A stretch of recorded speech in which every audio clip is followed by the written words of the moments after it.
본사가 월 5천 나온다고 했는데 뚜껑 열어보니 매달 120만 원씩 적자였습니다.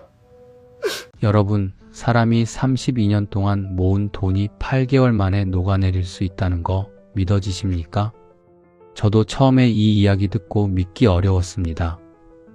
이 사연의 주인공인 박종배 씨는 경기도 안산의 철강 부품 회사에서 영업부장으로 32년을 일했습니다. 이 사람의 삶은 아주 단단해 보였습니다. 퇴직금 2억 3천만 원, 아내와 대학생 딸 하나, 수원에 아파트 한 채. 그런데 퇴직하고 석 달 뒤 재취업이 안 되니까 조급해졌습니다. 당장 뭔가를 해야 한다는 마음이 이 사람을 삼겹살 프랜차이즈로 끌고 갔습니다. 아내 적금까지 합친 2억 7천만 원 중 2억 2,500만 원을 가게에 넣었습니다. 처음 석 달은 괜찮은 것 같았습니다. 매출이 2,800만 원이 찍혔으니까요. 그런데 비용을 빼보니 남는 게 없었습니다. 네 달째부터는 적자였고, 5달째부터는 신용대출을 받았고, 8달째 종배 씨는 새벽 4시에 가게 셔터 앞에 쪼그리고 앉아서 통장을 들여다봤습니다. 4,500만 원. 이게 이 사람 인생의 전부였습니다. 그리고 그 사이 아내는 짐을 싸서 나가고 없었습니다. 여러분, 이 이야기를 그냥 넘기시면 종배 씨가 놓친 바로 그것을 여러분도 놓치게 됩니다. 오늘 이 한 편이 여러분의 인생에서 가장 값싼 수업료가 될 겁니다. 끝까지 들어주십시오. 1992년 3월이었습니다. 안산 반월공단. 그때 그 일대는 지금처럼 아파트가 빽빽한 동네가 아니었습니다. 시멘트 공장 굴뚝에서 뿌연 연기가 올라오고 트럭이 지나갈 때마다 흙먼지가 도로 위에 뿌옇게 깔렸습니다. 공기가 회색빛깔이었습니다. 코끝이 매캐하고 목구멍에 뭔가 걸리는 느낌. 그게 안산의 봄이었습니다. 24살짜리 박종배가 처음으로 출근한 곳은 반월공단 뒷골목 4층짜리 건물 2층에 있는 중소 철강 부품 회사였습니다. 회사 이름은 대광금속. 직원이 18명이었고 사무실에는 선풍기 2대가 여름이면 쉬지 않고 돌아갔습니다. 겨울에는 석유난로 하나로 버텼습니다. 종배 씨는 영업부 막내 사원이었습니다. 첫 출근 날 부장이 종배 씨를 데리고 거래처를 돌았습니다. 시와 공단 쪽 기계 부품 공장 3곳이었습니다. 부장이 차 안에서 이렇게 말했습니다. 야, 영업이라는 게 별거 아니야. 사람 만나서 밥 먹고 술 먹고 그러다 보면 물건이 팔리는 거야. 종배 씨는 고개를 끄덕였습니다. 그때는 그 말이 진짜인 줄 알았습니다. 나중에 알게 됐습니다. 영업이라는 게 밥 먹고 술 먹는 게 아니라 밥을 사고 술을 사고 자존심을 깎아서 파는 일이라는 걸요. 첫 해에 종배 씨는 거래처를 6곳 만들었습니다. 전부 발로 뛴 겁니다. 시화공단, 반월공단, 남동공단까지 하루에 4곳, 5곳을 돌았습니다. 구두 밑창이 석 달에 한 번씩 달아서 갈아야 했습니다. 여름에는 와이셔츠가 땀에 젖어서 등판에 달라붙었고 겨울에는 거래처 사무실 앞에서 기다리다가 손끝이 갈라졌습니다. 갈라진 손가락 사이로 피가 맺히면 입으로 빨았습니다. 반창고를 붙이고 다시 명함을 내밀었습니다. 그런데 종배 씨한테 영업은 맞는 옷이었습니다. 사람 만나는 걸 좋아했고 숫자에 밝았고 무엇보다 끈질겼습니다. 한 번 물면 놓지 않았습니다. 거래처 사장이 안 된다고 해도 일주일 뒤에 다시 갔고 또 안 된다고 해도 열흘 뒤에 또 갔습니다. 그러다 보면 결국은 됐습니다.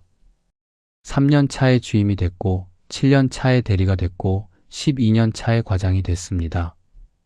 과장이 된 해가 2004년이었습니다. 그해 봄에 결혼을 했습니다. 아내 이름은 미숙 씨. 안산 중앙동에서 작은 미용실을 하고 있었는데 지인 소개로 만났습니다.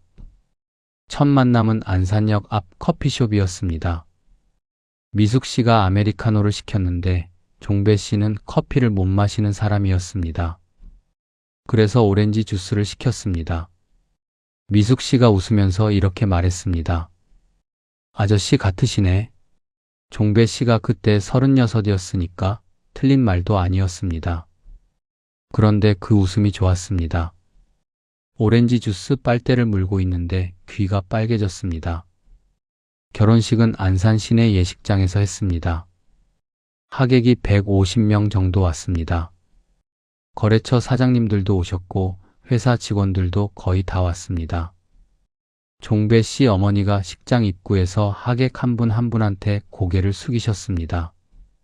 우리 아들 잘 부탁드립니다. 어머니 목소리가 떨렸습니다. 종배 씨가 늦둥이였거든요. 형이 셋이었는데 막내 아들이 제일 걱정이었던 겁니다. 결혼하고 이듬해에 딸이 태어났습니다. 이름은 박수진. 3,320g짜리 건강한 아이였습니다. 분만실 앞에서 종배 씨가 기다리고 있는데 간호사가 아기를 안고 나왔습니다. 종배 씨가 그 조그마한 얼굴을 보는 순간 눈물이 났습니다. 주먹보다 작은 손. 그 손가락이 종배 씨의 검지를 잡았습니다. 힘이 아무것도 없는 손인데 그 잡는 힘이 세상에서 제일 무거웠습니다. 이 아이한테 아쉬운 소리 안 하게 해주겠다고. 돈 때문에 기 죽이는 일 없게 해주겠다고. 그때 속으로 다짐했습니다. 그래서 더 열심히 뛰었습니다. 아침 6시에 출근해서 밤 9시, 10시에 퇴근했습니다. 주말에도 거래처 접대가 있었습니다. 미숙 씨는 미용실을 접고 아이를 키웠습니다. 종배 씨가 집에 있는 시간은 잠자는 시간뿐이었습니다. 미숙 씨가 가끔 이렇게 말했습니다. 수진이가 아빠 얼굴 까먹겠다. 종배 씨는 미안하다고 했습니다. 그런데 미안하다는 말만 했지 바뀌는 건 없었습니다. 영업이라는 게 그런 거였습니다. 거래처가 부르면 가야 했고, 술자리가 잡히면 앉아야 했고, 주말 골프가 잡히면 나가야 했습니다. 미숙 씨는 혼자서 아이 밥을 챙기고 유치원을 보내고 빨래를 널고 텅 빈 거실에서 텔레비전을 보다가 잠이 들었습니다. 세월이 흘렀습니다. 과장에서 차장으로, 차장에서 부장으로 2018년에 영업부장이 됐습니다. 대광금속에서 영업부장이면 사실상 2인자였습니다. 사장님이 종배 씨를 신뢰했습니다. 종배 부장, 자네가 없으면 이 회사 안 돌아가. 사장님이 회식 때마다 그렇게 말했습니다. 종배 씨도 그 말을 믿었습니다. 이 회사에서 나를 빼면 안 돌아간다. 그 믿음이 32년을 버티게 한 힘이었습니다. 연봉이 5,600만 원까지 올랐습니다. 안산에서 중소기업 부장치고는 괜찮은 편이었습니다. 수원 영통구에 24평 아파트도 샀습니다. 대출 5천만 원을 끼고 샀는데 꾸준히 갚아서 잔금이 2천만 원 남았습니다. 미숙 씨는 수진이가 초등학교에 들어간 뒤 보험 설계사 일을 시작했습니다. 거기서 번 돈으로 적금을 부었습니다. 매달 20만 원씩 15년 동안 4천만 원이 모였습니다. 미숙 씨가 그 통장을 종배 씨한테 보여준 적이 있습니다. 이건 우리 비상금이야. 무슨 일이 있어도 이건 안 건드리는 거야. 종배 씨가 웃으면서 대답했습니다. 알았어, 걱정 마. 딸 수진이는 2023년에 수원의 대학교 경영학과에 들어갔습니다. 등록금이 한 학기에 420만 원. 종배 씨가 부담했습니다. 수진이가 대학에 붙은 날 종배 씨가 퇴근하면서 케이크를 사왔습니다. 미숙 씨가 초를 꽂았고 수진이가 불을 끄면서 소원을 빌었습니다. 종배 씨가 물었습니다. 뭐 빌었어? 수진이가 웃으면서 대답했습니다. 아빠가 오래오래 건강하게 사는 거. 종배 씨는 그 말을 듣고 고개를 돌렸습니다. 눈이 뜨거워져서 차마 딸 앞에서 울 수가 없었습니다. 그때까지는 괜찮았습니다. 32년 동안 이 사람이 쌓아온 것들이 제 자리에 있었습니다. 퇴직금 2억 3천만 원, 아내, 딸, 아파트, 그리고 영업부장이라는 자리. 단단한 삶이었습니다. 그 단단한 삶이 흔들리기 시작한 건 2024년 2월부터였습니다. 2024년 2월 종배 씨가 명예퇴직을 했습니다. 명예퇴직이라는 말이 그럴듯하게 들립니다. 그런데 솔직하게 말씀드리면 명예퇴직이라는 건 회사가 나가라는 말을 점잖게 포장한 겁니다. 대광금속이 2023년 하반기부터 매출이 급감했습니다. 철강 경기가 무너진 겁니다. 중국산 저가 부품이 쏟아져 들어오면서 국내 중소 철강 회사들이 줄줄이 쓰러지고 있었습니다. 대광금속도 예외가 아니었습니다. 직원 18명이던 회사가 12명으로 줄었고 거래처도 반토막이 났습니다. 사장님이 종배 씨를 따로 불렀습니다. 2024년 1월 말 퇴근 시간이 지난 뒤 사장실에서였습니다. 형광등 불빛이 하얗게 내리쬐는 방 안에 사장님이 앉아 있었고 책상 위에 종이 한 장이 놓여 있었습니다. 명예퇴직 권고서. 사장님이 그 종이를 종배 씨 쪽으로 밀면서 말했습니다. 종배 부장, 미안하네. 종배 씨는 그 종이를 내려다봤습니다. 글자가 눈에 들어오지 않았습니다. 자네가 없으면 이 회사 안 돌아가라고 했던 사람이 3년도 안 돼서 미안하네라고 말하고 있었습니다. 종배 씨는 아무 말도 하지 못했습니다. 사장실 형광등이 지직거리면서 깜빡이는 소리만 들렸습니다. 창밖에 안산공단의 가로등 불빛이 주황색으로 흐르고 있었습니다. 종배 씨는 한참을 앉아 있다가 도장을 찍었습니다. 도장을 누르는 순간 손끝에 힘이 없었습니다. 32년 동안 계약서에 도장을 찍을 때마다 단단하게 눌렀는데 그날은 도장이 종이 위에서 미끄러졌습니다. 퇴직금 2억 3천만 원. 32년치 정산이었습니다. 통장의 숫자가 찍히던 날 종배 씨는 가만히 핸드폰 화면을 들여다봤습니다. 2억 3천만 원. 숫자만 보면 큰 돈입니다. 그런데 이게 32년의 전부라고 생각하니까 숫자가 갑자기 작아 보였습니다. 32년을 일수로 환산하면 대략 11,680일입니다. 2억 3천만 원을 11,680일로 나누면 하루에 약 2만 원이 안 됩니다. 이 사람이 새벽부터 밤까지 구두 닳도록 뛰어다닌 하루의 값어치가 2만 원도 안 된다는 겁니다. 퇴직 첫 주는 괜찮았습니다. 오랜만에 푹 잤습니다. 아침에 일어나서 텔레비전을 보고 점심에 동네 김밥집에서 밥을 먹고 오후에 영통 호수공원을 산책했습니다. 32년 동안 못 해본 것들이었습니다. 미숙 씨도 좋아했습니다. 여보, 이제 좀 쉬어. 그동안 고생 많았잖아. 종배 씨도 그렇게 생각했습니다. 한 달쯤 쉬면 되겠지. 쉬면서 다음을 찾으면 되겠지. 문제는 둘째 주부터였습니다. 아침에 눈이 떠지면 할 일이 없었습니다.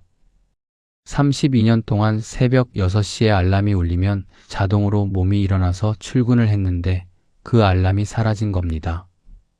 처음에는 자유로웠습니다. 일주일 뒤에는 어색했습니다. 보름이 지나니까 불안했습니다. 한 달이 지나니까 무서웠습니다. 아, 나는 이제 아무데도 갈 곳이 없는 사람이구나. 그 생각이 한번 들자 놓아지질 않았습니다. 텔레비전 앞에 앉아있는 시간이 점점 길어졌습니다.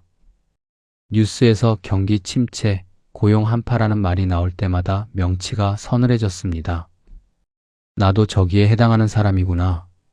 그 생각이 드는 순간부터 종배 씨의 하루가 달라졌습니다. 재취업을 알아보기 시작한 게 퇴직 한 달 반 뒤였습니다. 이력서를 썼습니다. 경력란에 적을 게 많았습니다. 대광금속 영업부장 32년 근무, 연간 매출 관리 30억 원 이상, 거래처 60여 곳 관리. 숫자만 보면 화려했습니다. 서너 곳에서는 연락이 오겠지 생각했습니다. 이력서를 23군데 보냈습니다. 인터넷 구인 사이트, 지인 소개, 헤드헌터까지 총동원했습니다. 결과는 이랬습니다. 연락 온 곳 0. 단 한 곳도 없었습니다. 전화 한 통, 문자 한 통 오지 않았습니다. 왜 안 되는지 처음에는 이해를 못했습니다. 32년 경력의 영업부장인데 이유는 단순했습니다. 나이 56세. 이 숫자 하나가 32년 경력을 지워버렸습니다.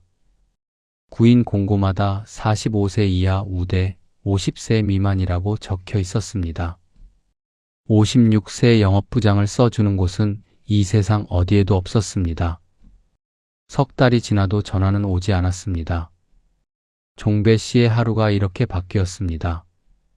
아침에 일어나서 핸드폰을 확인합니다. 연락 없습니다. 구인 사이트를 뒤집니다. 지원할 곳이 없습니다. 텔레비전을 켭니다. 뉴스에서 폐업 사업자 100만 명 돌파라는 자막이 흐릅니다. 텔레비전을 끕니다. 점심을 먹습니다. 밥맛이 없습니다. 오후에 동네를 걷습니다. 걸으면서 생각합니다. 나는 뭘 할 수 있는 사람인가? 대답이 나오질 않습니다. 저녁에 미숙 씨하고 마주 앉아서 밥을 먹는데 말이 안 나옵니다.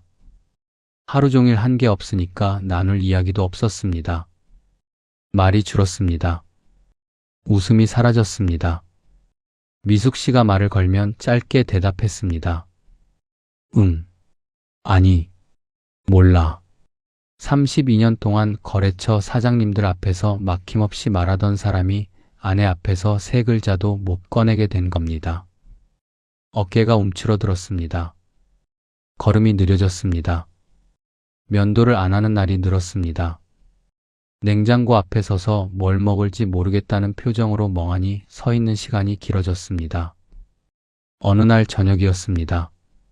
미숙 씨가 저녁상을 차리다가 종배 씨를 쳐다봤습니다. 종배 씨는 소파에 앉아서 텔레비전을 보고 있었습니다. 정확히 말하면 텔레비전을 보는 게 아니라 텔레비전 앞에 앉아 있는 거였습니다. 눈은 화면을 향하고 있는데 눈빛이 없었습니다. 미숙 씨가 조심스럽게 말했습니다. 여보, 뭐 좀 같이 찾아보자. 이러고만 있으면 안 되잖아. 종배 씨가 고개를 돌리지 않고 말했습니다. 뭘 찾아? 나를 쓸 데가 없는데. 미숙 씨는 아무 대답도 하지 못했습니다. 숟가락을 놓는 소리만 조용히 식탁 위에 떨어졌습니다. 석 달째 되던 날 전화가 왔습니다. 예전에 거래처에서 알게 된 박 사장이라는 사람이었습니다. 수원에서 인테리어 업체를 하는 사람이었는데 종배 씨가 퇴직했다는 소식을 듣고 연락을 한 겁니다.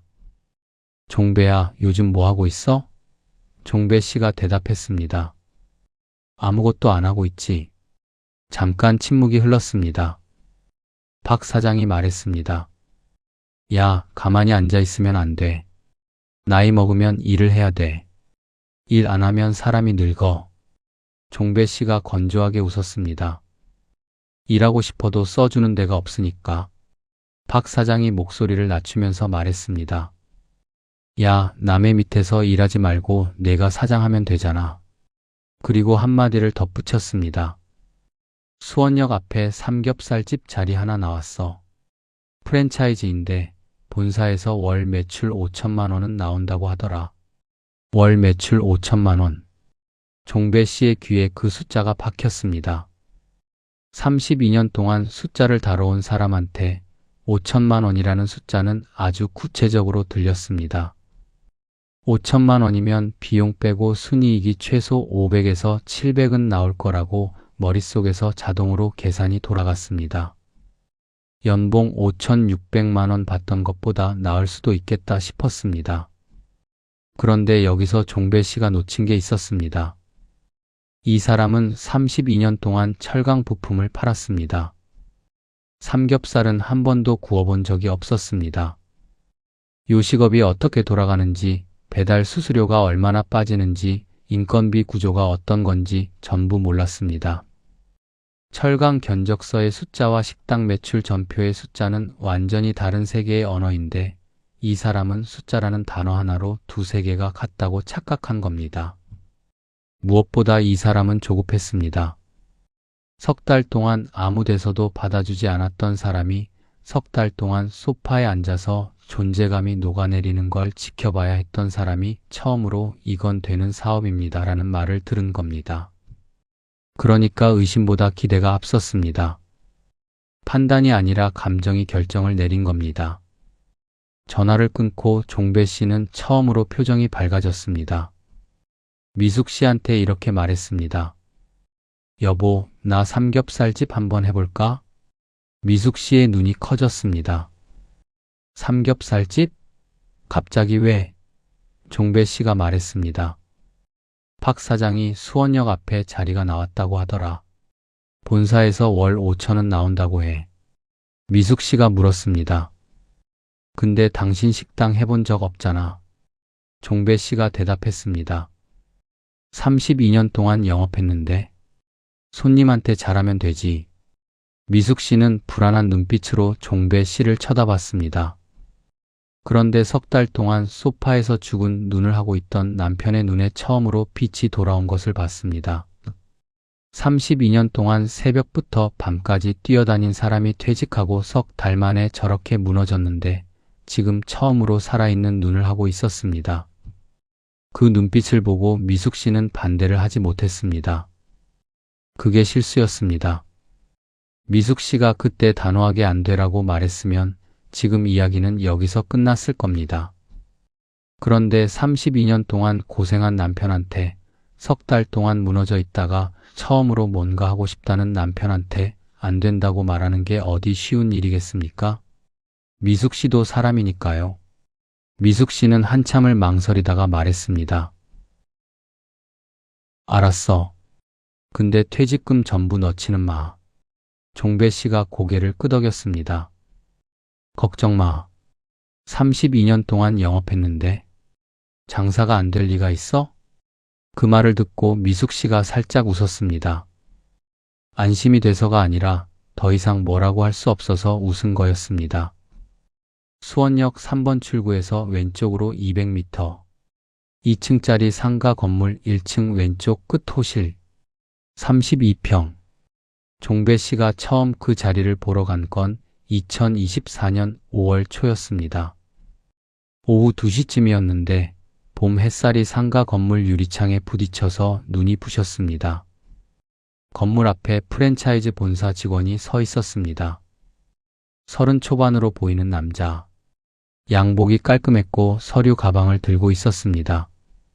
종배 씨가 도착하자 환하게 웃으면서 악수를 건넸습니다. 사장님, 이쪽으로 오시죠. 사장님. 그 두 글자가 종배 씨의 가슴을 쿵 하고 쳤습니다. 석 달 동안 아무도 이 사람을 불러주지 않았습니다. 부장님도 종배 씨도 아닌 그냥 아무도 아닌 사람이었습니다. 그런데 이 직원이 사장님이라고 부른 겁니다. 별것 아닌 호칭인데 석 달 동안 존재감이 사라졌던 사람한테는 그 두 글자가 묵직하게 울렸습니다. 가게 안으로 들어갔습니다. 전세입자가 나간 뒤라 텅 비어 있었습니다. 바닥에 시멘트가 그대로 드러나 있었고 벽에는 이전 업체 인테리어를 뜯어낸 자국이 군데군데 남아 있었습니다.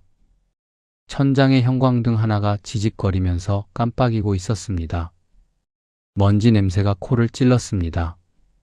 본사 직원이 서류를 꺼내면서 말을 시작하자 분위기가 바뀌었습니다. 사장님, 이 상권 한번 보시겠습니까? 노트북을 열어서 화면을 보여줬습니다. 수원역 일대 유동인구 분석이라고 적혀 있었습니다. 수원역 하루 유동인구가 약 8만 명입니다. 이 중에서 3번 출구 방향이 약 2만 명이고요. 저녁 시간대 삼겹살 수요가 가장 높은 상권이 바로 이 일대입니다. 숫자가 줄줄 나왔습니다. 핵심을 꺼냈습니다. 사장님, 이 상권이면 월 매출 5천만 원은 충분히 나옵니다. 저희 프랜차이즈 수원 지역 평균 매출이 4,800만 원이고요. 역세권 매장은 5천을 넘기는 곳도 많습니다. 종배 씨의 눈이 반짝였습니다. 다음으로 보여준 건 수익 시뮬레이션이었습니다. 월 매출 5천만 원 기준, 재료비 35% 1,750만 원, 인건비 20% 1,000만 원, 임대료 350만 원, 기타 비용 200만 원, 순이익 700만 원. 종배 씨는 머릿속에서 자동으로 계산을 돌렸습니다. 700만 원이면 1년에 8,400만 원. 연봉 5,600만 원보다 훨씬 많습니다. 그런데 이 시뮬레이션에 빠진 것들이 있었습니다. 배달 수수료가 빠져 있었습니다. 배달 앱 중개 수수료, 라이더 배달비, 광고비까지 합치면 배달 매출의 30% 가까이를 가져갑니다. 포장 용기 비용도 빠져 있었습니다. 카드 수수료도 최소로 잡혀 있었습니다. 그리고 가장 중요한 건 월 매출 5천만 원이라는 숫자 자체가 전체 가맹점 평균이 아니라 잘 되는 상위 매장의 숫자였다는 겁니다. 프랜차이즈 정보 공개서라는 게 있습니다. 공정거래위원회 가맹사업 정보 제공 시스템에 들어가면 본사가 법적으로 공개해야 하는 사업 성적표를 무료로 볼 수 있습니다. 거기에 전체 가맹점 평균 매출, 폐업률, 영업비용이 다 나와 있습니다. 종배 씨가 그걸 확인했으면 이야기가 달라졌을 겁니다. 그런데 이 사람은 확인하지 않았습니다. 왜 안 했느냐?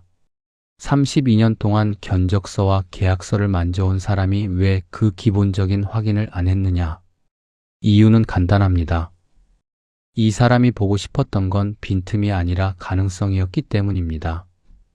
석 달 동안 어디에서도 받아주지 않았던 사람이 처음으로 사장님이라고 불리면서 이건 되는 사업입니다 라는 말을 들었습니다.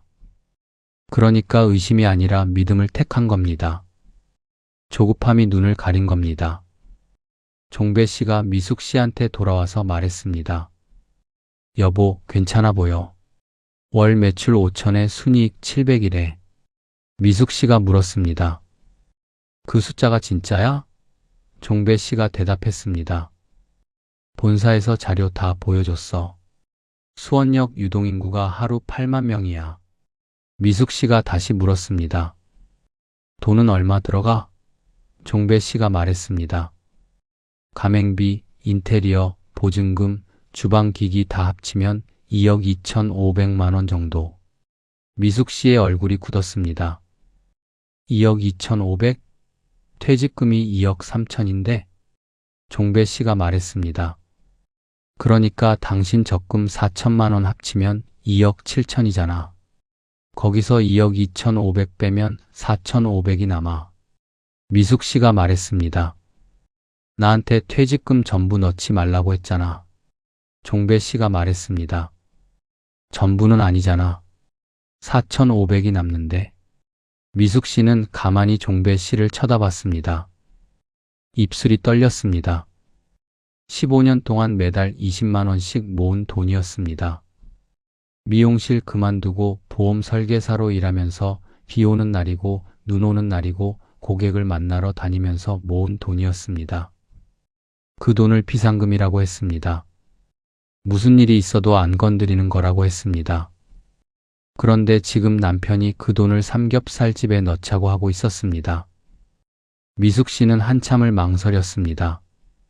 시계 초침 소리만 똑딱거렸습니다. 창밖으로 아파트 단지 가로등 불빛이 주황색으로 번지고 있었습니다. 결국 미숙 씨가 말했습니다. 알았어. 근데 정말 안 되면 그때는 바로 접는 거야. 약속해. 종배 씨가 고개를 끄덕였습니다. 가맹 계약서에 도장을 찍은 건 2024년 5월 23일이었습니다. 종배 씨가 볼펜으로 이름을 쓰고 도장을 눌렀습니다. 도장을 누르는 순간 손이 떨렸습니다. 이 사람은 그 떨림이 설렘이라고 생각했습니다. 새로운 시작의 떨림이라고요. 가맹비 2,200만 원, 인테리어비 8천만 원, 보증금 3천만 원, 주방기기 2,300만 원, 초도 물량 700만 원, 간판, 메뉴판, 소품 300만 원, 총 2억 2,500만 원, 퇴직금 2억 3천만 원에서 2억 2,500만 원이 빠졌습니다. 남은 돈 500만 원. 미숙 씨 적금 4천만 원을 합쳐서 4,500만 원. 이게 전부였습니다. 집 빼고 이 세상에 이 부부가 가진 현금의 전부가 4,500만 원이었습니다. 인테리어 공사가 들어갔습니다. 6월 초부터 7월 중순까지 약 한 달 반. 종배 씨는 매일 공사 현장에 나갔습니다. 새벽에 나가서 저녁까지 있었습니다. 업자들이 벽을 뜯고 바닥을 깔고 배기시설을 달고 주방 설비를 들여놓는 걸 지켜봤습니다.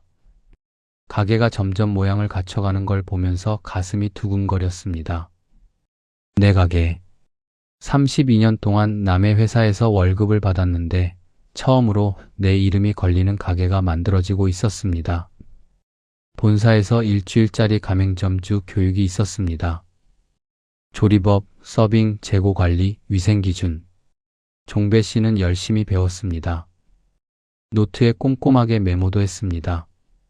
그런데 일주일 교육으로 요식업에 뼈대를 세울 수 있느냐? 32년 동안 철강 부품만 만져본 사람이 일주일 만에 삼겹살집을 운영할 수 있느냐? 그건 초등학생한테 대학교 교재를 주고 시험 보라는 것과 다를 게 없었습니다. 2024년 7월 22일, 가게가 문을 열었습니다. 간판에 불이 켜졌습니다. 프랜차이즈 로고 아래 수원역점, 그 아래 작은 글씨로 대표 박종배. 종배 씨는 가게 앞에 서서 그 간판을 올려다봤습니다. 저녁 7시쯤이었는데 노을빛이 간판 위에 내려앉아서 글씨가 붉게 물들었습니다. 미숙 씨가 옆에 서 있었습니다. 종배 씨가 미숙 씨의 손을 잡았습니다. 미숙 씨 손이 차가웠습니다. 7월인데도 손이 차가웠습니다. 종배 씨가 말했습니다. 여보, 잘 될 거야. 미숙 씨가 웃으면서 고개를 끄덕였습니다. 그런데 그 웃음이 눈까지 가지는 않았습니다. 첫날 저녁 매출이 190만 원이었습니다. 종배 씨는 흥분했습니다. 이 정도면 월 5천은 거뜬하다고 생각했습니다. 그런데 오픈발이라는 게 있습니다. 새 가게가 열리면 호기심에 손님이 몰리는 현상입니다. 보통 2, 3주 가다가 뚝 떨어집니다. 종배 씨는 그걸 몰랐습니다. 요식업을 한 번도 해본 적이 없으니까요. 첫 달 매출이 3,200만 원이었습니다. 종배 씨는 나쁘지 않다고 생각했습니다. 5천에는 못 미쳤지만 시작이니까 앞으로 올라가겠지. 그런데 문제는 매출이 아니었습니다. 비용이었습니다. 그리고 그 비용의 구조가 이 사람의 삼겹살집을, 이 사람의 인생을, 이 사람의 가정을 안에서부터 갉아먹기 시작한 겁니다. 장사는 이렇게 돌아갔습니다. 종배 씨와 미숙 씨는 매일 아침 9시에 가게에 도착했습니다. 문을 열고 들어가면 전날 밤 영업이 끝난 뒤에 냄새가 남아 있었습니다. 기름 냄새하고 숯 연기 냄새가 벽에 배어 있었습니다. 환기를 시키고 바닥을 닦고 테이블을 정리하고 그날 쓸 재료를 확인했습니다. 삼겹살, 목살, 항정살, 밑반찬 재료, 음료, 소주, 맥주. 부족한 게 있으면 추가 발주를 넣었습니다. 본사 지정 식자재만 써야 했습니다.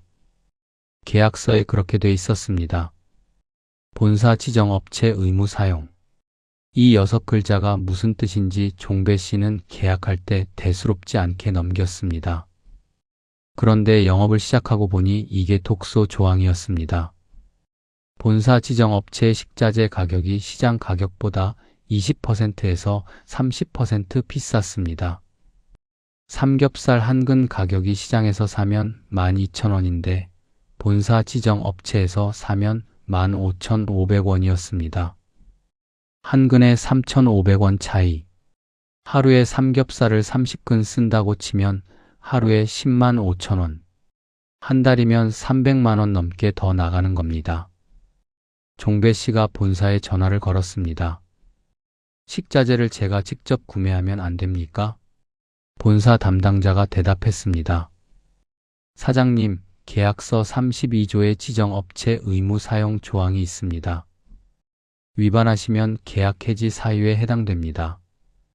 종배 씨는 전화를 끊고 계약서를 다시 펼쳤습니다. 32조. 거기에 분명히 적혀 있었습니다. 계약할 때 분명히 읽었을 텐데 왜 그때는 눈에 들어오지 않았을까? 그때는 월 매출 5천만 원이라는 숫자에 눈이 멀어서 나머지는 다 괜찮아 보였던 겁니다. 점심 영업은 11시 반에 시작했습니다. 런치 세트 메뉴를 팔았는데 점심 손님은 많지 않았습니다. 수원역 앞이라 직장인들이 있긴 했는데 점심에 삼겹살을 먹으러 오는 사람은 생각보다 적었습니다.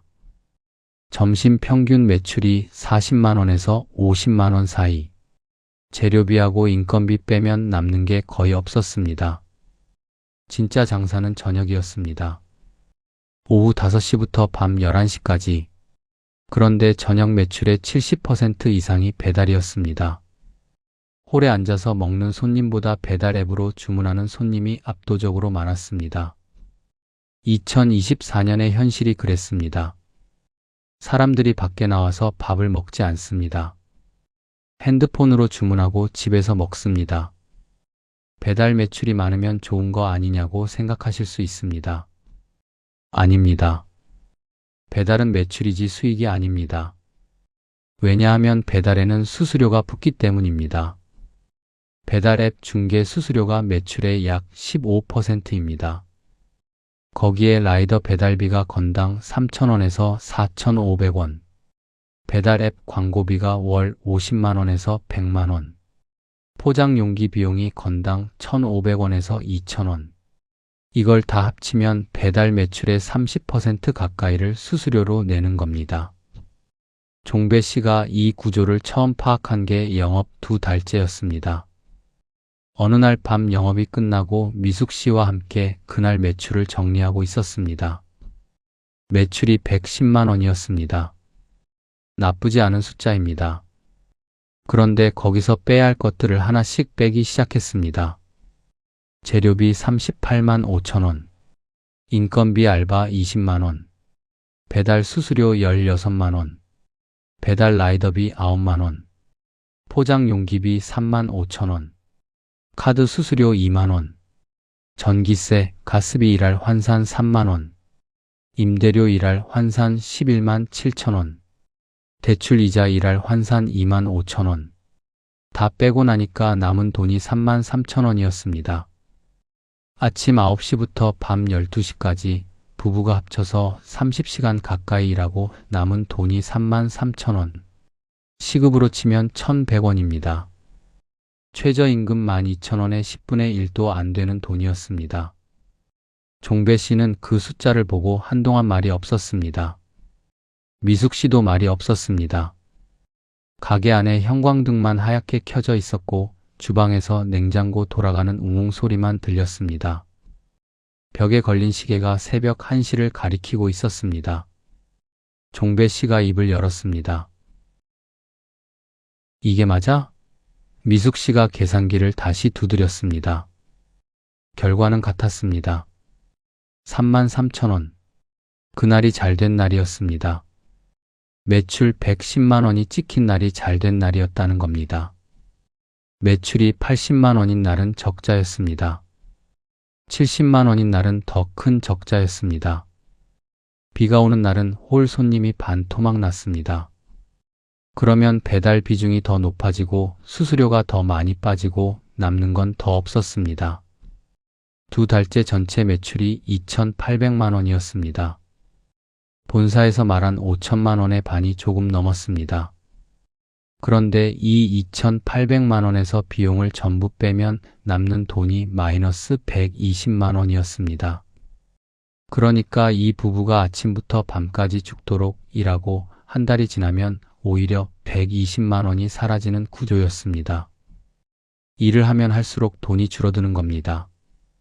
이게 말이 됩니까?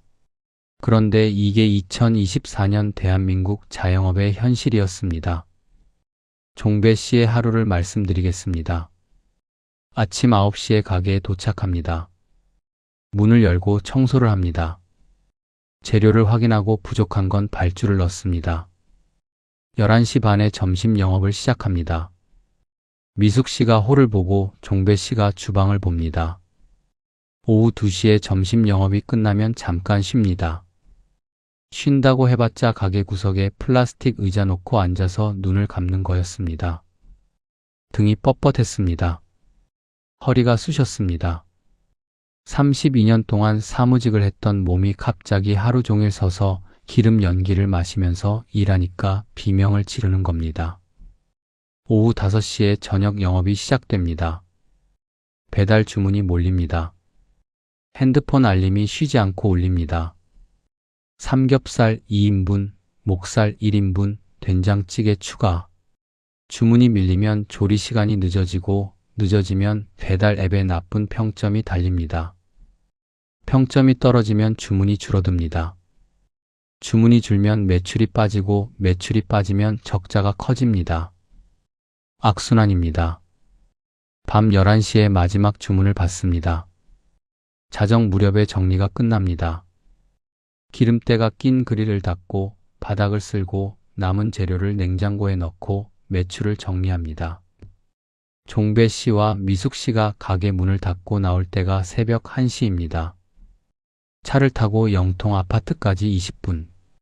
집에 들어가면 새벽 1시 반. 씻고 누우면 2시. 아침 6시에 눈이 떠집니다. 32년 동안 몸에 밴 알람이 아직 살아 있었습니다. 그런데 이제 그 알람이 반가운 게 아니라 무서웠습니다. 또 하루가 시작된다는 뜻이니까요. 이렇게 한 달, 2달이 지나는 동안 종배 씨의 몸이 망가지기 시작했습니다. 오른쪽 어깨에 통증이 왔습니다. 프라이팬을 들어올릴 때마다 어깨에서 뚝 소리가 났습니다. 허리도 나빠졌습니다. 하루 종일 서서 일하니까 디스크가 눌렸습니다. 병원에 갈 시간이 없었습니다. 아니, 정확히 말하면 병원비가 아까웠습니다. 매달 120만 원씩 적자가 나는데 병원비까지 쓸 여유가 없었습니다. 파스를 붙이고 진통제를 먹으면서 버텼습니다. 미숙 씨도 마찬가지였습니다. 발목이 부었습니다. 하루 종일 서서 홀을 돌아다니니까 발목이 퉁퉁 부어서 저녁이면 신발이 안 들어갔습니다. 손에는 기름 화상 자국이 생겼습니다. 삼겹살 기름이 튈 때 한 번 데이면 물집이 잡히는데 물집이 터지기도 전에 또 데였습니다. 손등에 물집 자국이 겹겹이 쌓였습니다. 미숙 씨가 어느 날 밤 가게 정리를 하다가 종배 씨한테 이렇게 말했습니다. 여보, 우리 이거 얼마나 더 해야 하는 거야? 종배 씨가 대답하지 못했습니다. 그릴을 닦던 손이 멈추었습니다. 기름때가 낀 수세미를 쥔 채로 한동안 그 자리에 서 있었습니다. 형광등 불빛 아래 두 사람의 그림자가 길게 늘어져 있었습니다. 4달째 매출이 떨어지기 시작했습니다. 오픈발이 완전히 꺼진 겁니다. 첫 달 3,200만 원, 둘째 달 2,800만 원, 셋째 달 2,600만 원, 넷째 달 2,200만 원. 매달 2,300만 원씩 빠지고 있었습니다. 그런데 비용은 줄지 않았습니다.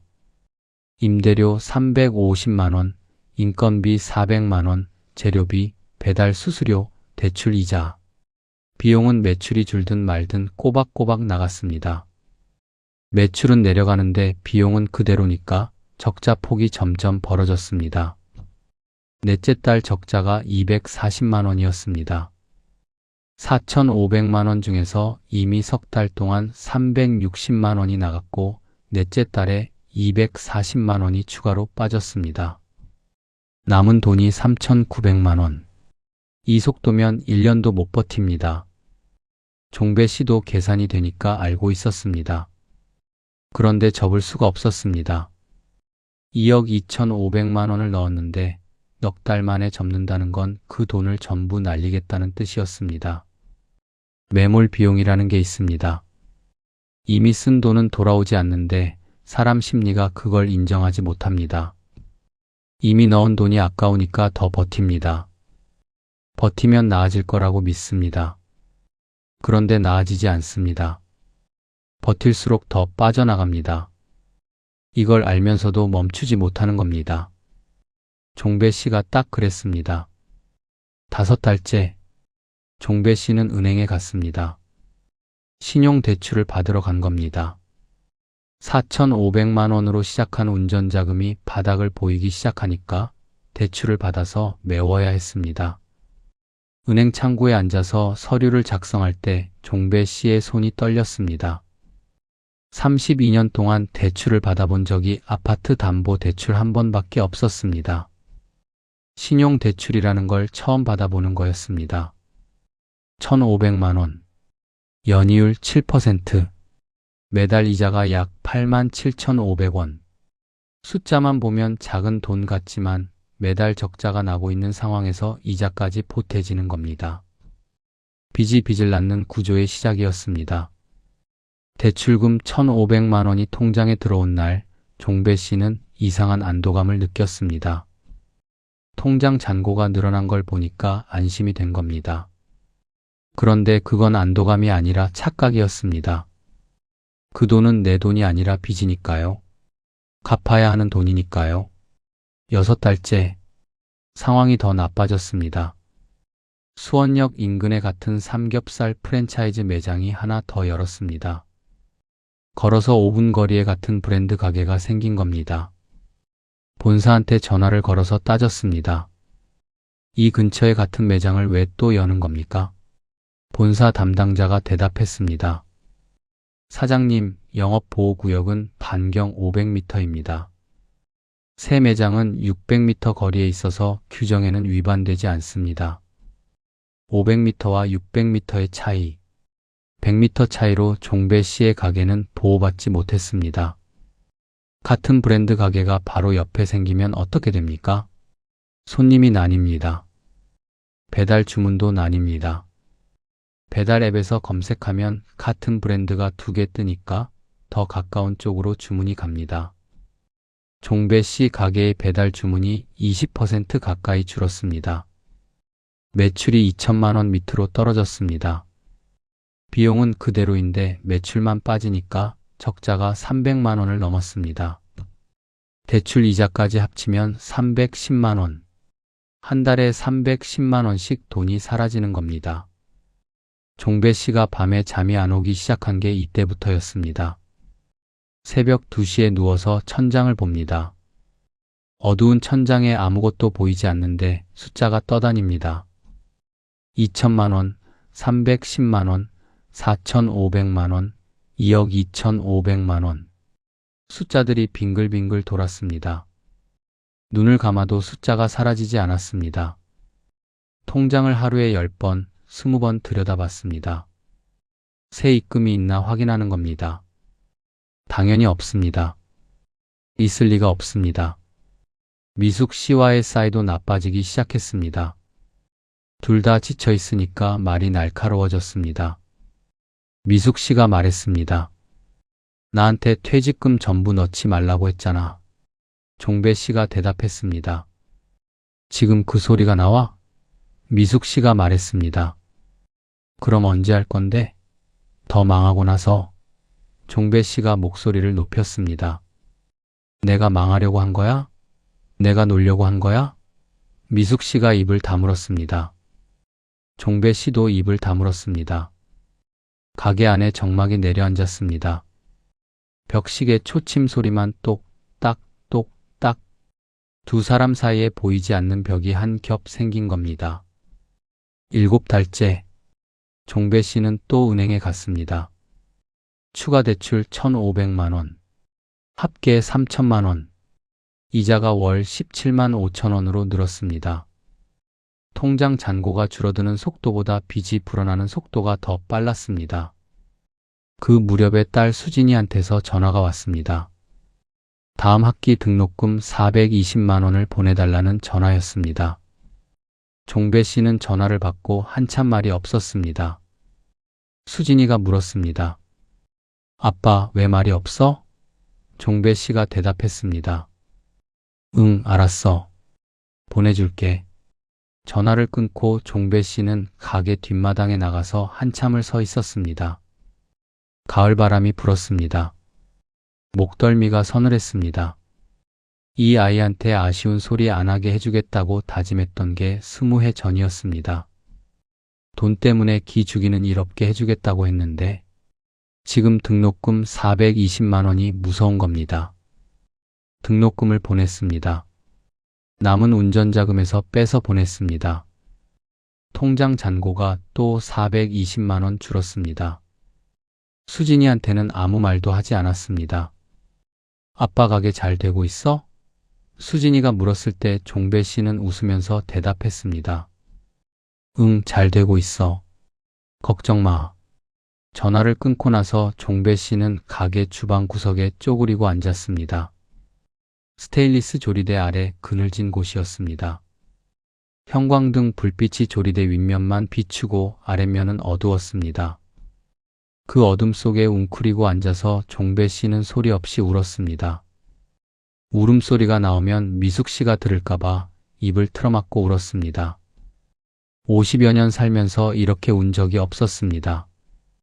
분만실 앞에서 딸을 처음 봤을 때와는 다른 눈물이었습니다. 그때는 기뻐서 울었는데 지금은 부끄러워서 우는 거였습니다. 미숙 씨는 알고 있었습니다. 남편이 주방 구석에서 우는 걸 알고 있었습니다. 그런데 가서 위로해 줄 수가 없었습니다. 자기도 화가 나 있었으니까요. 15년 동안 20만 원씩 모은 4천만 원이 사라지고 있었으니까요. 미숙 씨는 홀 구석에 앉아서 핸드폰을 들여다봤습니다. 적금 해지 내역이 화면에 떠 있었습니다. 잔액 0원. 그 숫자를 보면서 미숙 씨도 울었습니다. 소리 없이. 같은 가게 안에서 남편은 주방 구석에서, 아내는 홀 구석에서 각자 따로 울고 있었습니다. 그 사이에 기름 냄새가 떠돌고 냉장고 압축기 소리만 웅웅거렸습니다. 8달째가 됐습니다. 2024년 3월에 시작한 장사가 2024년 10월에 이르렀습니다. 가을이었습니다. 수원역 앞 은행나무가 노랗게 물들었습니다. 거리에 떨어진 은행 열매 냄새가 코를 찔렀습니다. 종배 씨가 아침에 가게로 출근하는 길에 은행나무 아래를 지나가면서 생각했습니다. 작년 가을에는 이 길을 안 지나다녔다. 작년 가을에는 안산반월공단으로 출근했다. 그때는 영업부장이었다. 이제는 삼겹살집 사장이다. 아니, 삼겹살집 사장이라는 이름이 붙어 있지만 실질적으로는 매달 300만 원씩 잃어가고 있는 사람이다. 종배 씨는 그때쯤 되니까 더 이상 속일 수가 없었습니다.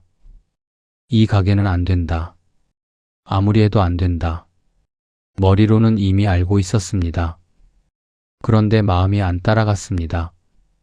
2억 2,500만 원을 넣었는데 8개월 만에 접는다는 건 그 돈을 전부 포기한다는 뜻이니까요. 포기라는 말이 입 밖으로 나오지 않았습니다. 그런데 숫자는 거짓말을 하지 않습니다.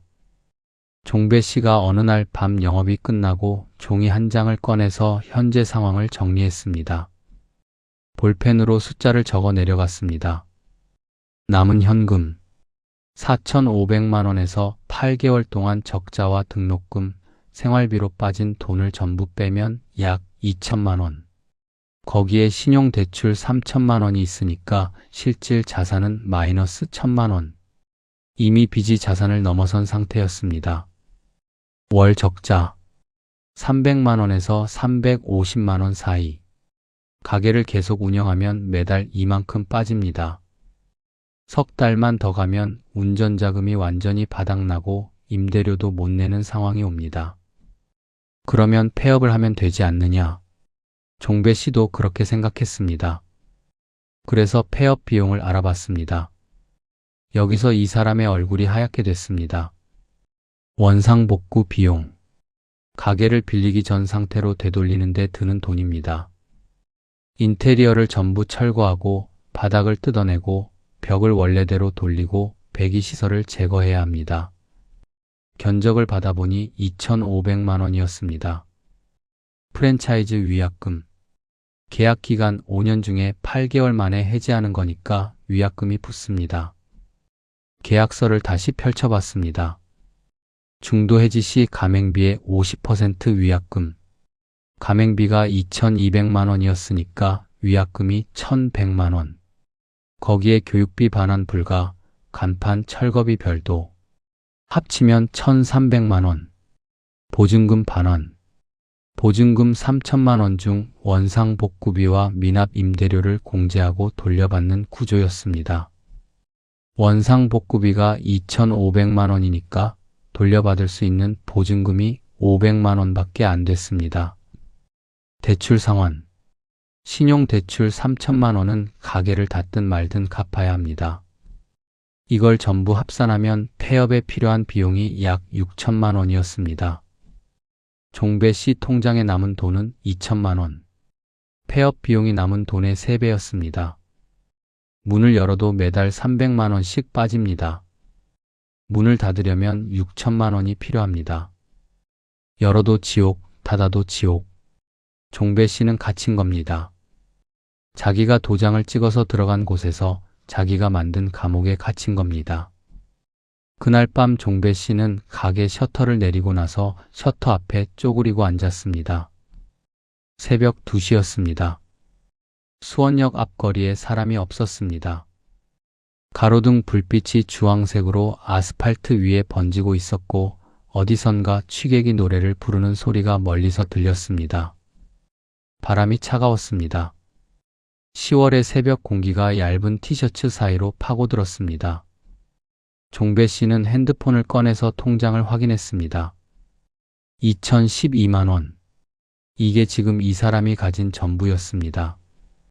32년 동안 새벽부터 밤까지 뛰어다니면서 모은 돈의 최종 잔고가 2,012만 원이라는 겁니다. 그때 미숙 씨한테서 문자가 왔습니다. 어디야? 종배 씨가 대답을 치지 못했습니다. 손가락이 움직이지 않았습니다. 한참 뒤에 가게 앞이라고만 보냈습니다. 미숙 씨한테서 답장이 오지 않았습니다.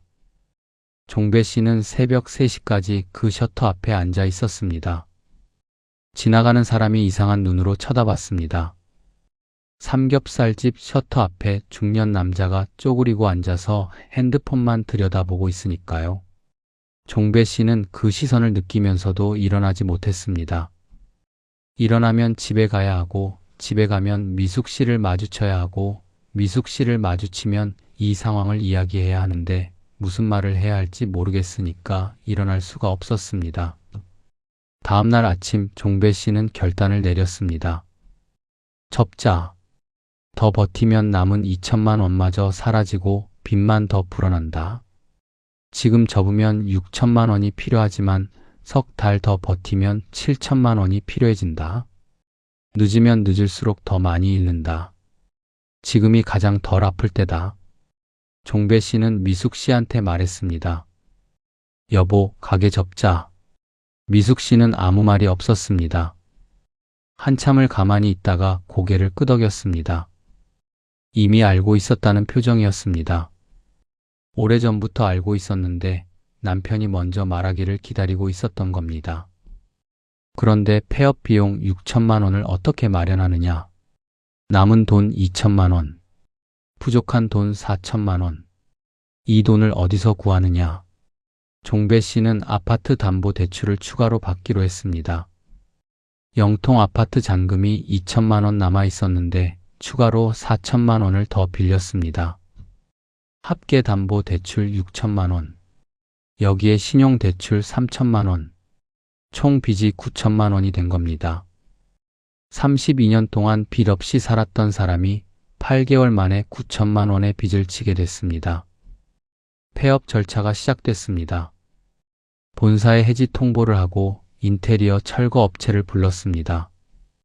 철거업자들이 들어와서 종배 씨가 8개월 동안 지켜보면서 만들어진 그 가게를 뜯어내기 시작했습니다. 벽을 뜯었습니다. 바닥을 드러냈습니다. 배기 시설을 떼어냈습니다. 간판을 내렸습니다. 쿵, 쾅, 드르륵. 파괴되는 소리가 가게 안에 울려 퍼졌습니다. 종배 씨는 그 광경을 바깥에서 지켜봤습니다. 가게 앞 인도에 서서 팔짱을 끼고 서 있었는데 팔짱을 끼고 있는 게 아니라 팔짱을 끼지 않으면 몸이 떨려서 그런 거였습니다. 인테리어가 뜯겨나가는 걸 보면서 종배 씨는 이렇게 생각했습니다. 저기 뜯겨나가는 게 벽이 아니라 내 32년이다. 저 먼지 속에 내 퇴직금이 섞여 있다. 저 소음 속에 내 인생이 부서지고 있다. 미숙 씨는 그 현장에 오지 않았습니다. 폐업 처리가 끝난 건 2024년 11월 중순이었습니다. 모든 비용을 정산하고 나서 종배 씨의 통장에 남은 돈이 4,500만 원이었습니다. 처음에 가게를 열 때 남았던 4,500만 원과 같은 숫자입니다. 그런데 의미는 완전히 달랐습니다. 처음에 4,500만 원에는 빚이 없었습니다. 지금의 4,500만 원 뒤에는 9천만 원의 빚이 붙어 있었습니다. 담보대출 6천만 원, 신용대출 3천만 원, 매달 이자만 52만 원이 나갔습니다. 4,500만 원에서 매달 이자 52만 원과 생활비를 빼면 1년도 못 버팁니다. 종배 씨는 그 계산을 머릿속에서 돌려보고 고개를 떨구었습니다. 폐업 신고를 하러 세무서에 간 날이었습니다. 수원세무서 민원실. 번호표를 뽑고 플라스틱 의자에 앉아서 기다렸습니다. 앞에 7명이 있었습니다. 종배 씨는 번호표를 손가락으로 접었다 폈다 하면서 기다렸습니다. 옆에 앉은 사람도 폐업 신고를 하러 온 것 같았습니다. 50대 후반으로 보이는 남자였는데 서류 봉투를 무릎 위에 올려놓고 고개를 숙이고 있었습니다. 종배 씨와 눈이 마주쳤는데 둘 다 아무 말이 없었습니다. 말이 필요 없었습니다. 같은 처지라는 걸 서로 알고 있었습니다. 2024년 한 해 동안 폐업 신고를 한 사업자가 100만 명을 넘었습니다. 하루에 2,700명꼴입니다. 종배 씨도 그 100만 명 중 한 사람이 된 겁니다. 통계에는 숫자로만 찍히지만 그 숫자 하나하나가 종배 씨 같은 사람이었습니다. 퇴직금을 넣고 빚을 지고 가족이 흔들리고 밤에 잠이 안 오는 사람들이었습니다. 폐업 신고서를 제출하고 세무서를 나왔습니다. 밖에 가을비가 내리고 있었습니다. 보슬비였습니다. 우산이 없었습니다. 종배 씨는 세무서 처마 밑에 서서 비를 바라봤습니다. 빗방울이 아스팔트에 부딪히면서 작은 물방울을 튀겼습니다. 차 소리, 빗소리, 사람들 우산 위에 떨어지는 빗소리. 종배 씨의 귀에는 그 모든 소리가 멀게 들렸습니다. 세상이 물 건너편에 있는 것 같았습니다. 핸드폰이 울렸습니다. 미숙 씨였습니다. 받았습니다. 여보, 나 할 말이 있어. 미숙 씨의 목소리가 평소와 달랐습니다. 떨리는 게 아니라 단단했습니다. 뭔가를 결심한 사람의 목소리였습니다. 종배 씨는 집으로 갔습니다. 아파트 현관문을 열고 들어갔는데 거실이 달라져 있었습니다. 미숙 씨의 물건들이 없었습니다. 신발장에 미숙 씨의 신발이 없었고 거실 한쪽에 있던 미숙 씨의 화장대가 비어 있었습니다. 옷장을 열어봤습니다. 미숙 씨 옷이 반 이상 빠져 있었습니다. 식탁 위에 종이 한 장이 놓여 있었습니다. 봉투는 아니었습니다. 그냥 어사용지에 볼펜으로 쓴 편지였습니다. 종배 씨, 나 친정에 좀 있을게. 지금 같이 있으면 서로 더 힘들어질 것 같아. 미안해. 종배 씨는 그 종이를 들고 한참을 서 있었습니다. 종이가 살짝 구겨져 있었습니다. 미숙 씨가 한번 구겼다가 다시 편 흔적이었습니다. 쓰다가 찢으려고 했는데 결국 남겨둔 거였습니다. 종배 씨가 미숙 씨한테 전화를 걸었습니다. 벨이 5번 울렸습니다. 6번째 벨이 울릴 때 미숙 씨가 받았습니다. 여보, 이게 무슨... 종배 씨가 말을 꺼내기 전에 미숙 씨가 먼저 말했습니다. 나 좀 생각할 시간이 필요해. 며칠만 있을게. 종배 씨가 말했습니다. 미숙아, 미안해. 내가... 미숙 씨가 말을 끊었습니다. 미안하다는 말 하지 마. 그 말 들으면 더 힘들어. 전화가 끊겼습니다. 며칠이 일주일이 됐고, 일주일이 보름이 됐고, 보름이 한 달이 됐습니다. 미숙 씨는 돌아오지 않았습니다. 종배 씨의 하루가 이렇게 바뀌었습니다. 아침에 일어납니다. 아무도 없는 거실입니다. 텔레비전을 켭니다. 소리만 나옵니다. 밥을 먹어야 하는데 밥을 할 줄 모릅니다. 32년 동안 회사에서 밥을 먹거나 아내가 차려준 밥을 먹었지 혼자서 밥을 한 적이 없었습니다. 편의점에서 삼각김밥을 사다가 먹었습니다. 컵라면을 끓여 먹었습니다. 국을 끓이는 방법을 모릅니다. 반찬을 만드는 법을 모릅니다. 50여 년 동안 아내에게, 그 전에는 어머니에게 의지했던 것들이 아내가 떠나고 나니까 전부 빈자리로 드러났습니다. 집이 더러워지기 시작했습니다. 설거지가 싱크대에 쌓였습니다. 빨래가 세탁기 안에서 눅눅한 냄새를 풍겼습니다.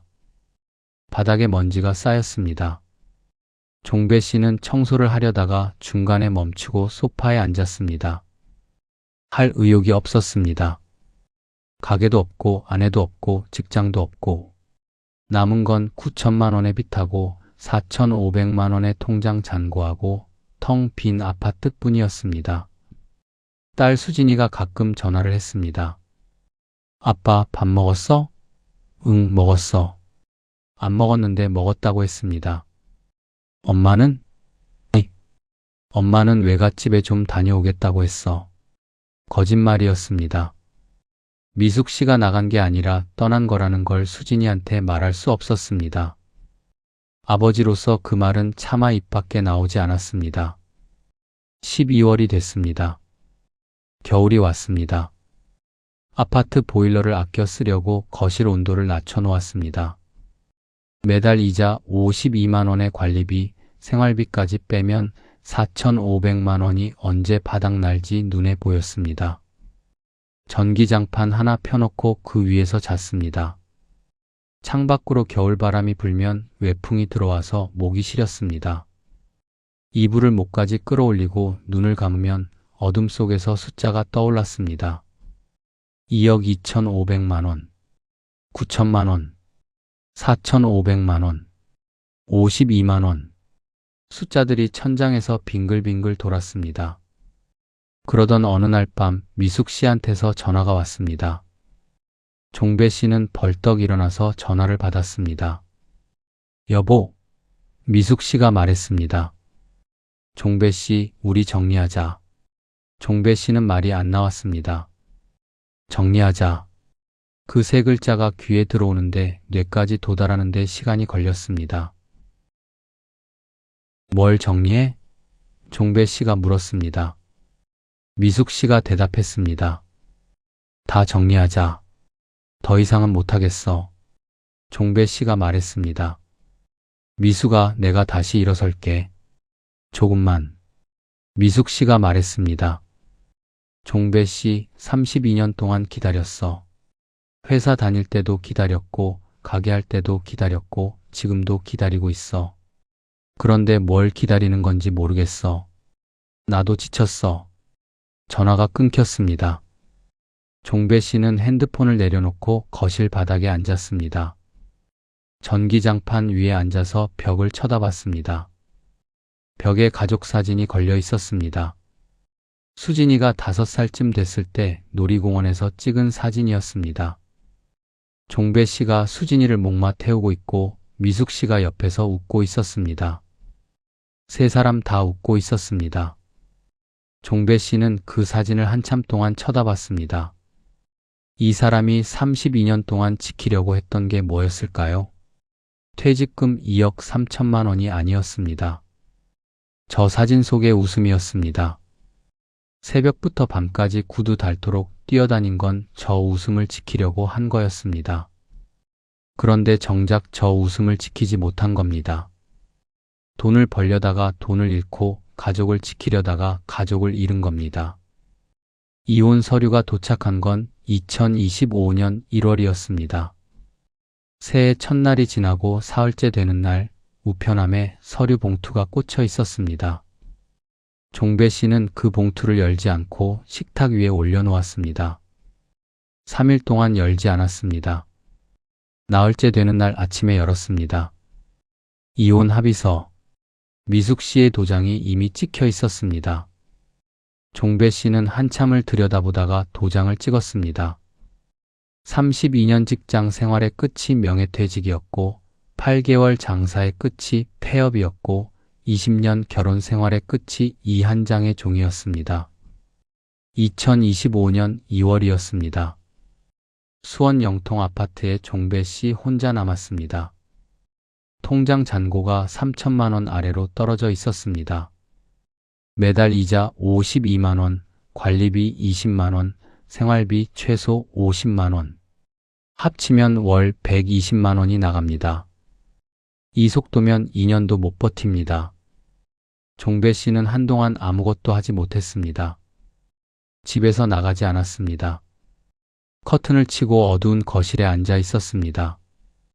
밥을 거르는 날이 늘었습니다. 면도를 안 한 지 보름이 넘었습니다. 거울을 보면 낯선 사람이 쳐다보고 있었습니다. 32년 동안 양복을 입고 거래처를 돌아다니던 영업부장의 얼굴이 아니었습니다. 무너진 사람의 얼굴이었습니다. 그런데 어느 날 아침이었습니다. 종배 씨가 거실에 앉아 있는데 핸드폰이 울렸습니다. 모르는 번호였습니다. 받을까 말까 망설이다가 받았습니다. 박종배 부장님이시죠? 부장님. 오랜만에 듣는 호칭이었습니다.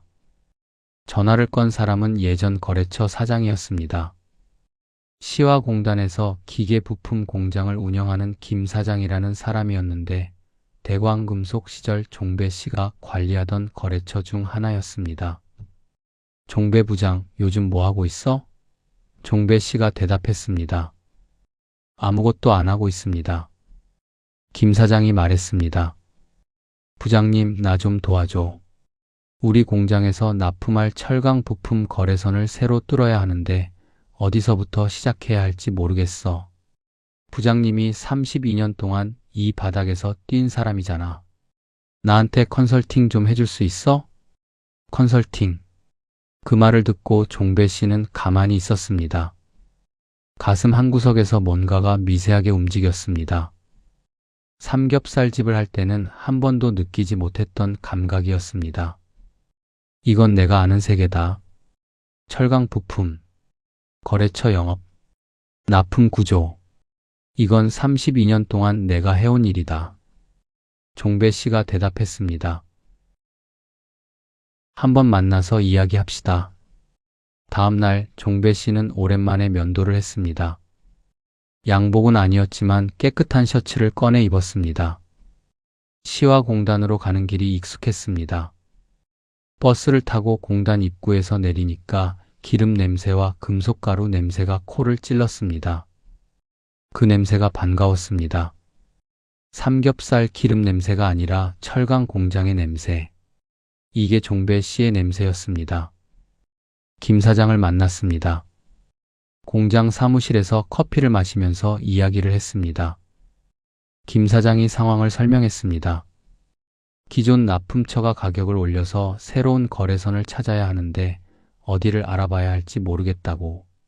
종배 씨는 듣자마자 머릿속에서 거래처 지도가 펼쳐졌습니다. 반월공단 이 업체, 남동공단 저 업체, 화성산단 그 업체. 32년 동안 쌓인 거래처 인맥이 머릿속에 고스란히 남아 있었습니다. 어디가 품질이 좋고 어디가 가격이 괜찮고 어디가 납기를 잘 맞추는지 이 모든 정보가 종배 씨 뇌 속의 데이터로 저장되어 있었습니다. 종배 씨가 2시간 동안 이야기를 했습니다. 어떤 업체에 먼저 연락해야 하고 어떤 조건으로 협상을 시작해야 하고 초기 물량은 얼마로 잡아야 하는지. 김 사장이 연신 고개를 끄덕이면서 메모를 했습니다. 이야기가 끝났을 때 김 사장이 말했습니다. 부장님, 이거 한두 번이 아니라 계속 도와줄 수 있어? 컨설팅비 드릴게. 그날 저녁 종배 씨는 오랜만에 밥을 제대로 먹었습니다. 편의점 삼각김밥이 아니라 공단 앞 식당에서 된장찌개 100반을 시켜 먹었습니다. 밥맛이 느껴졌습니다. 삼겹살집을 하던 8개월 동안은 밥맛을 몰랐습니다. 먹어도 먹는 것 같지 않았습니다. 그런데 오늘은 된장찌개가 따뜻했고 밥이 고소했습니다. 종배 씨는 그날부터 달라지기 시작했습니다. 김 사장 건을 시작으로 예전 거래처에 하나둘 연락을 했습니다. 박종배 부장입니다. 지금은 퇴직해서 개인적으로 납품 컨설팅을 하고 있습니다. 처음에는 연락이 잘 안 됐습니다. 오래 연락을 끊고 있었으니까요. 10군데 연락하면 두세 곳에서 답이 왔습니다. 그중 한 곳이 만나자고 했습니다. 또 한 곳이 상담을 요청했습니다. 처음 석 달은 수입이 거의 없었습니다. 김 사장한테 받은 컨설팅비가 월 50만 원. 생활비에 턱없이 부족했습니다. 그래도 종배 씨는 멈추지 않았습니다. 왜냐하면 이건 삼겹살 냄새가 나는 일이 아니라 철강 냄새가 나는 일이었기 때문입니다. 32년 동안 몸에 밴 것을 꺼내 쓰는 일이었기 때문입니다. 모르는 걸 배우면서 돈을 태우는 게 아니라 이미 아는 걸 팔면서 조금씩 쌓아가는 거였습니다. 반년이 지나자 거래처가 5곳으로 늘었습니다. 월 수입이 150만 원까지 올라왔습니다. 아직 이자 52만 원을 빼면 넉넉하지는 않았지만 삼겹살집 할 때처럼 매달 적자가 쌓이는 구조는 아니었습니다. 버는 만큼 남았습니다. 적지만 남았습니다. 1년이 지난 2026년 2월 거래처가 8곳이 됐습니다. 월 수입이 200만 원을 넘기 시작했습니다. 대단한 돈은 아닙니다. 삼겹살 프랜차이즈 본사가 약속했던 월 700만 원에 비하면 3분의 1도 안 됩니다. 그런데 이 200만 원은 진짜 남는 돈이었습니다. 비용이 거의 안 들었으니까요. 사무실도 필요 없었습니다. 핸드폰 하나와 32년의 경험만 있으면 됐습니다. 종배 씨가 한 가장 현명한 선택은 삼겹살집을 연 게 아니라 삼겹살집을 접은 겁니다. 그리고 가장 비싼 수업료를 내고 배운 교훈은 이겁니다. 경험 없는 곳에 돈을 넣는 건 투자가 아니라 도박이고 경험 있는 곳에서 다시 시작하는 건 도박이 아니라 복원이라는 겁니다. 물론 잃어버린 것들은 돌아오지 않았습니다. 2억 2,500만 원은 사라졌습니다. 미숙 씨는 돌아오지 않았습니다. 9천만 원의 빚은 여전히 남아 있습니다. 가족 사진 속의 세 사람의 웃음은 이제 사진 안에서만 존재합니다. 그런데 종배 씨는 이렇게 말했습니다. 돈은 잃어도 경험은 안 사라집니다. 32년 동안 내가 해온 일이 내 안에 그대로 남아 있었습니다. 삼겹살집을 하는 8개월 동안 그걸 몰랐던 겁니다. 내가 가진 걸 안 보고 내가 없는 걸 쫓아간 겁니다. 여러분, 지금 퇴직을 앞두고 계신 분이 계십니까? 이미 퇴직해서 뭔가를 시작하려고 마음이 급하신 분이 계십니까? 종배 씨가 여러분한테 꼭 전하고 싶은 말이 있다고 했습니다. 조급하지 마십시오. 당장 뭔가를 해야 한다는 그 마음이 가장 위험합니다. 해보지 않은 일에 전 재산을 넣지 마십시오. 여러분이 30년 동안 해온 일, 그게 여러분의 진짜 자산입니다. 그 자산을 먼저 들여다보십시오. 2024년 한 해 동안 폐업 신고를 한 사업자가 100만 명을 넘었습니다. 하루에 2,700명입니다. 이 숫자가 내년에 줄어들 가능성은 크지 않습니다. 왜냐하면 이건 경기 탓만이 아니기 때문입니다. 인구가 줄고 있고 소비가 온라인으로 넘어가고 있고 비용은 계속 오르고 있습니다. 이 구조는 경기가 좋아져도 되돌아오지 않습니다. 그래서 여러분의 퇴직금은 불리는 것보다 지키는 것이 먼저입니다. 경험 없는 큰 도전보다 경험 있는 작은 시작이 10배 안전합니다. 여러분, 회사에서 무슨 일을 하셨습니까? 영업, 관리, 기술, 회계, 생산, 물류. 30년 가까이 해온 그 일이 여러분의 가장 큰 재산입니다. 그걸 댓글로 한 줄만 적어 주십시오. 그 한 줄이 여러분의 다음 방향을 찾는 첫 번째 단서가 될 수 있습니다. 그리고 혹시 주변에 종배 씨처럼 퇴직금으로 창업을 준비하고 있는 분이 계시다면 이 이야기를 한번 들려주십시오. 오늘 이 이야기 한 편이 그분의 2억을 지켜줄 수 있습니다. 끝까지 들어주셔서 감사합니다.